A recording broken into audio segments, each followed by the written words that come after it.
हम लोग स्टार्ट करेंगे क्लासिफिकेशन ऑफ इंडस्ट्रीज। ठीक है, इसके बारे में हम लोग जानकारी लेंगे और एकदम विस्तार पूर्वक। ये थोड़ा सा लंबा चैप्टर है तो हम लोग चाह रहे हैं जल्दी से जल्दी, मुश्किल 3-4 दिन इसमें टाइम लगेगा और इसको खत्म कर देंगे। हाँ, 3 दिन तो आराम से लगेगा। ठीक है, अगर शॉर्ट में पढ़ेंगे, कितनों शॉर्ट में पढ़ेंगे, ठीक है, तो इसको देखते हैं कि क्या करना है।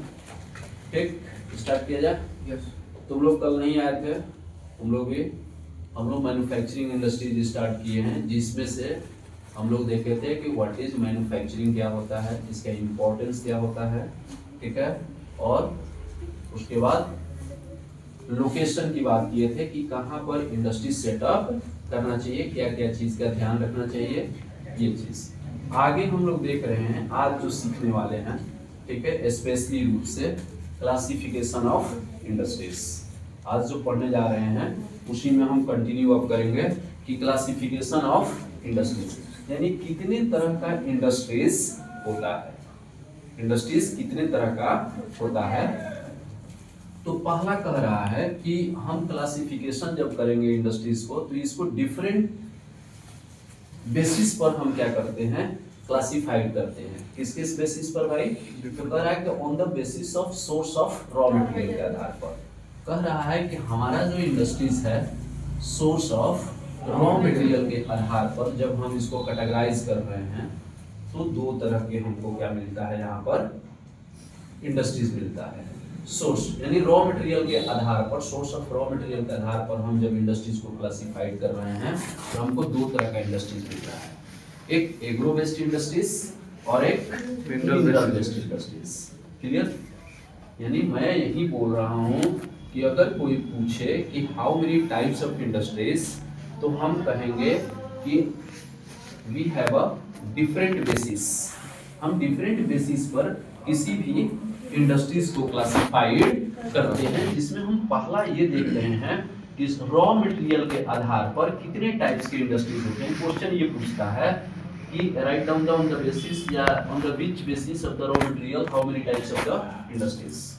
कहेगा कि रॉ मटेरियल के आधार पर कितने टाइप्स के इंडस्ट्रीज हैं, तो दो हैं। कौन कौन बेटा? एग्रो बेस्ड इंडस्ट्रीज और मिनरल बेस्ड इंडस्ट्रीज। क्लियर है? अब कह रहे हैं कि एग्रो बेस्ड इंडस्ट्रीज किसको कहा जाता है, तो एग्रो बेस्ड इंडस्ट्रीज का मतलब है कि एग्रीकल्चर से रिलेटेड रॉ मटेरियल जो प्रोवाइड करता है इंडस्ट्रीज को, उसको हम एग्रो बेस्ड इंडस्ट्रीज कहते हैं। यानी वैसा इंडस्ट्रीज जो एग्रीकल्चर रॉ मटेरियल से क्या हो, रिलेटेड। ठीक है, जैसे मान लीजिए चिप्स का आपका इंडस्ट्रीज है, चिप्स बनाने का, तो हम पोटैटो रॉ मटेरियल पर डिपेंड है।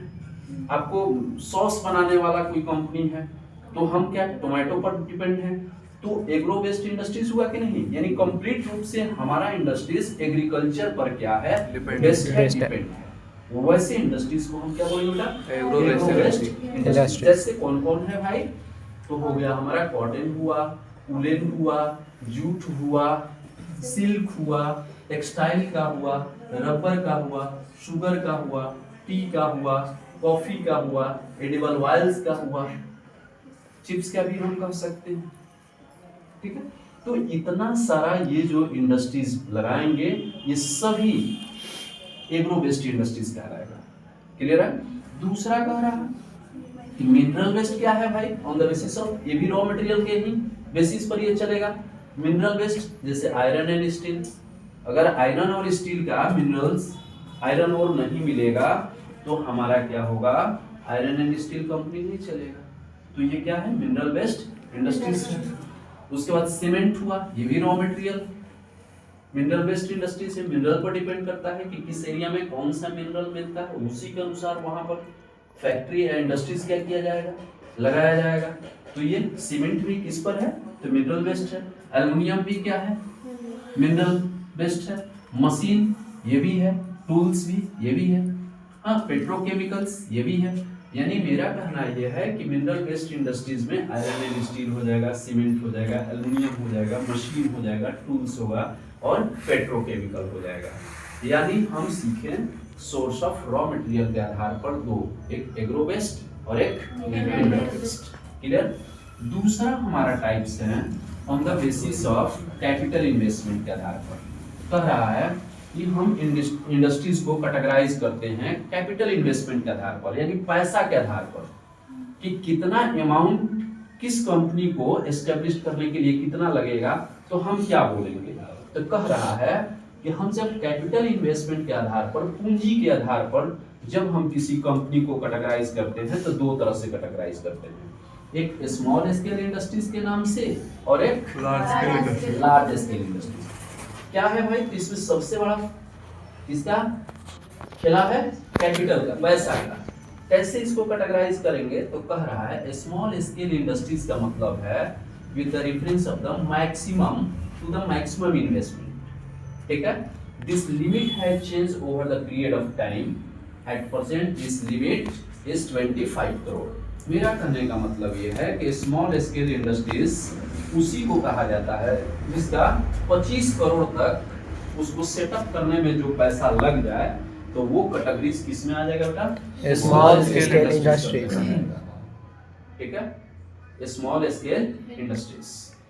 ठीक, और दूसरा चीज क्या कह रहा है कि लार्ज स्केल इंडस्ट्रीज क्या है, तो जिसमें 25 करोड़ से अधिक पैसा लग गया उसको सेटअप करने में, चलाने में, बनाने में, यानी 125 करोड़ तक इसमें लग सकता है, तो उसको हम क्या कहेंगे, लार्ज स्केल इंडस्ट्रीज। यानी हम इन्वेस्टमेंट के आधार पर, कैपिटल इन्वेस्टमेंट के आधार पर क्या कर रहे हैं, कंपनी को, इंडस्ट्रीज को क्या कर रहे हैं, कैटेगराइज कर रहे हैं। कह रहा है कि लिमिट इसका क्या है कि अगर 25 करोड़ तक है तो स्मॉल स्केल इंडस्ट्रीज के अंतर्गत रखते हैं, और 25 करोड़ से अधिक हो गया, कहां तक, 125 करोड़ तक पहुंच गया या उससे अधिक हो गया, तो हम उसको लार्ज स्केल इंडस्ट्रीज के तहत रखते हैं। क्लियर है, ये दोनों चीज। अब यहाँ डिफरेंस भी पूछता है कभी कभी एग्जाम में, स्मॉल स्केल इंडस्ट्रीज क्या है, लार्ज स्केल इंडस्ट्रीज क्या है, उसमें डिफरेंस क्या है, तो उसको बाद में बात करेंगे, पहले हम कैटेगराइज कर लें। ठीक, तीसरा कह रहा है कि on the basis of ownership के आधार पर भी हम क्या करते हैं, इंडस्ट्रीज को कैटेगराइज करते हैं, ऑन द ऑनरशिप के आधार पर। तो ऑनरशिप के आधार पर 4 तरह के इंडस्ट्रीज होते हैं, कौन कौन, public sector, private sector, joint sector and cooperative sector.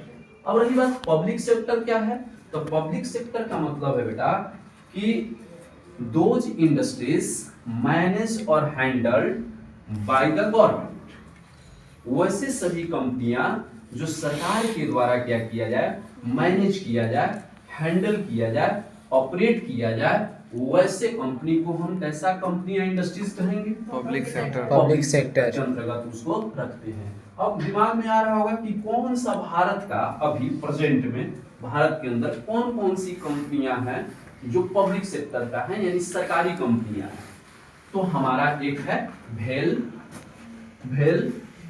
ठीक, सेल, ये 2 कंपनियां हैं जो भारत का सरकारी कंपनियां हैं। ठीक है, इसको कौन मैनेज करता है, कौन चलाता है, तो सरकार चलाता है, गवर्नमेंट चलाता है। सुनना ही बात, सरकार चलाता है, गवर्नमेंट चलाता है। अब जो भेल बना है, इसका अगर फुल फॉर्म की बात करें तो हम फुल फॉर्म कहते हैं इसका भारत हेवी इलेक्ट्रिकल लिमिटेड।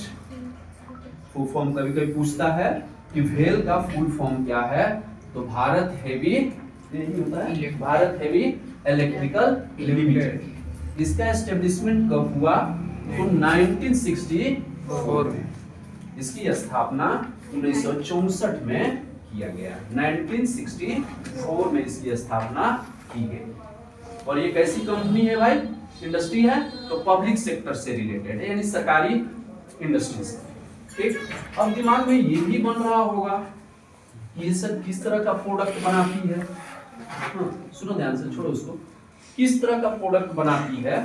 तो जो भेल है हमारा, ये क्या करता है, पावर प्लांट के लिए, रेलवे के लिए, डिफेंस के लिए क्या करता है, इक्विपमेंट बनाता है, मशीन बनाता है। ठीक है, मशीन बनाता है, डिफेंस के लिए बनाता है, सरकारी, मतलब सरकारी काम के लिए ही ये क्या करता है, अपना काम करता है, मशीन टूल्स बनाता है। वो रेलवे के लिए बनाता हो या डिफेंस के लिए बनाता हो, ठीक है, या पावर प्लांट्स के लिए बनाता हो। सेल जो है, सेल का मतलब है steel authority of India limited. Steel, S से steel, authority India limited. Steel authority of India India limited. Limited. इसकी स्थापना 1954 में की गई और दोनों का हेडक्वार्टर दिल्ली में है। दोनों का हेडक्वार्टर क्या है? दिल्ली में है। और ये 1954 में एस्टेब्लिश किया गया। ये भी क्या करता है? सरकार के लिए ही काम करता है। पावर प्लांट के लिए औजार बनाता है, मशीन बनाता है, हाँ, रेलवे के लिए बनाता है, डिफेंस के लिए बनाता है और इंफ्रास्ट्रक्चर ये तैयार करता है। ठीक है, तो ये क्लियर हो गया कि पब्लिक सेक्टर का मतलब है कि दोज प्लांट्स या इंडस्ट्रीज मैनेज, ऑपरेट या handled by the government is known as the public sector. और एग्जांपल में हम लोग देख सकते हैं भेल और सेल। भेल का फुल फॉर्म भी देख लिए, भारत हेवी इलेक्ट्रिकल लिमिटेड, और सेल का भी देख लिए, steel authority of India limited. दोनों की स्थापना भी देख लिए। एक बना, भेल बना 1964 में और एक बना 1954 में। और दोनों क्या करता है? पावर प्लांट के लिए, रेलवे के लिए, डिफेंस के लिए ये क्या करता है? मशीन, टूल्स, इक्विपमेंट बनाने का काम करता है। क्लियर है? दूसरा क्या है बेटा? Private sector. प्राइवेट सेक्टर का मतलब है सिंपल सा पब्लिक सेक्टर का उल्टा हो जाएगा। ठीक, तो हम कह सकते हैं कि प्राइवेट सेक्टर का मतलब है कि those industries handled, managed, operate by the individual people. यानी किसी खास व्यक्ति के द्वारा, किसी एक व्यक्ति के द्वारा या ग्रुप ऑफ द पीपल के द्वारा क्या किया जाए? मैनेज किया जाए। उसमें there will be no interfering of the government. Government का कोई इंटरफेयरिंग नहीं होगा। वैसे इंडस्ट्रीज को हम क्या बोलेंगे? प्राइवेट सेक्टर बोलेंगे। क्लियर है? यानी own and operated by individual as a group of individual और पीपल। जैसे एग्जांपल में टिस्को हो गया, बजाज हो गया, गोदरेज हो गया, डाबर हो गया। ठीक है, ये क्या है? प्राइवेट सेक्टर का इंडस्ट्रीज है। ठीक है, हिंदुस्तान लीवर हो गया, उसका प्रोडक्ट आता है हिंदुस्तान लीवर का, वो है उस तरह से। तीसरा क्या है भाई? तो कह रहा है कि तीसरा जो है ऑनरशिप के आधार पर joint sector industries. Joint sector industries का मतलब है कि दोनों, उसमें दोनों आएंगे। कौन कौन? प्राइवेट भी और पब्लिक भी। पब्लिक का मतलब गवर्नमेंट, दोनों का। वो चीज कर रहा है कि jointly operated by the government and private sector, यानी दोनों उसमें इन्वॉल्व होंगे। वैसे को हम क्या बोलेंगे? क्या बोलेंगे? ज्वाइंट सेक्टर इंडस्ट्रीज बोलेंगे। जैसे ऑयल इंडिया लिमिटेड हो गया, मारुति कार हो गया, ये सब क्या है? ज्वाइंट सेक्टर इंडस्ट्रीज का एग्जांपल है। ठीक है, चौथा हमारा क्या है? तो कह रहा है कि ऑपरेटिव सेक्टर। ऑपरेटिव सेक्टर का मतलब है कि those industries owned and operated या कंट्रोल्ड या managed by the producer.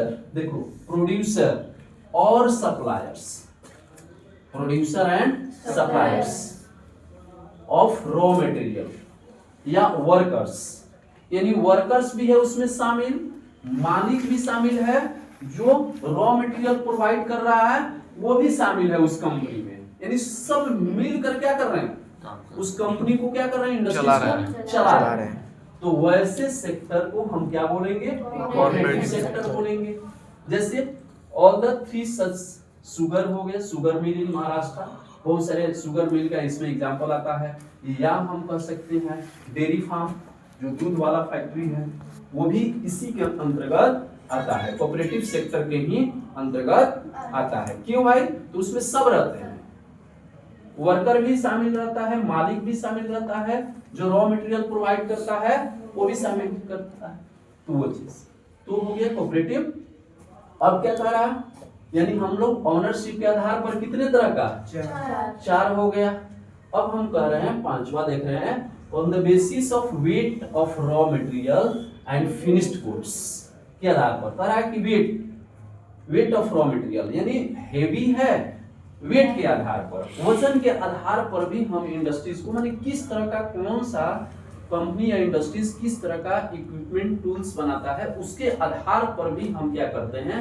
Industries को क्लासिफाइड करते हैं। ठीक है, तो यहाँ पर कह रहा है हेवी इंडस्ट्रीज, जैसे आयरन एंड स्टील, तो on the basis of weight के आधार पर हो गया, यानी जो हेवी वेट का सामान बनाता है उसको हेवी इंडस्ट्रीज बोलेंगे, और जो हल्का सामान बनाता हो जैसे कॉटन हुआ, टेक्सटाइल हुआ, वुलन हुआ, ये सब, तो वो किस कैटेगरी में आएगा? लाइट इंडस्ट्रीज अंतर्गत आएगा। तो मेरा कहना ये है कि हम क्लासिफिकेशन ऑफ इंडस्ट्रीज देख रहे हैं, तो हम कितने तरह के इंडस्ट्रीज देखें? On the basis of source of raw material के आधार पर देखें, कैपिटल इन्वेस्टमेंट के आधार पर देखें, ओनरशिप के आधार पर देखें, वेट ऑफ रॉ मटेरियल के आधार पर देखें, फिनिश्ड गुड के आधार पर देखें। यानी हम यहाँ पर 4 तरह का बेसिस पर इंडस्ट्रीज को देखें और उसके अंदर इस तरह की कैटेगरीज को हम लोग देखें।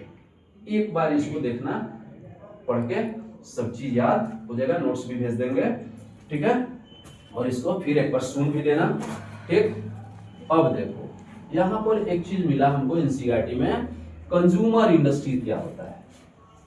और सर ये तो इंडस्ट्रीज इसमें कहीं पर ये नहीं किया गया कि कंज्यूमर इंडस्ट्रीज क्या है। तो कंज्यूमर इंडस्ट्रीज का मतलब है कि the industry that produce goods for the direct use by consumer. कह रहा है कि जब कोई इंडस्ट्रीज अपना गुड प्रोड्यूस करता है और वो कंज्यूमर के द्वारा क्या किया जाता है? कंज्यूम कर लिया जाए, कंज्यूम कर लिया जाए, तो वैसे प्रोडक्ट को हम, ऐसी इंडस्ट्रीज को हम क्या बोलेंगे? कंज्यूमर इंडस्ट्रीज बोलेंगे। जैसे इंडस्ट्रीज प्रोड्यूसिंग शुगर हो गया, टूथपेस्ट हो गया, पेपर हो गया, स्विमिंग मशीन हो गया, फैंस हो गया, ये सब किसके अंतर्गत आएगा?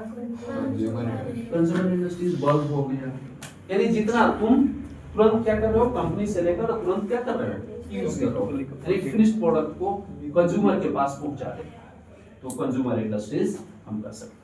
क्लियर है? यहाँ तक हम लोगों ने चर्चा किया, आगे चलते हैं। हाँ।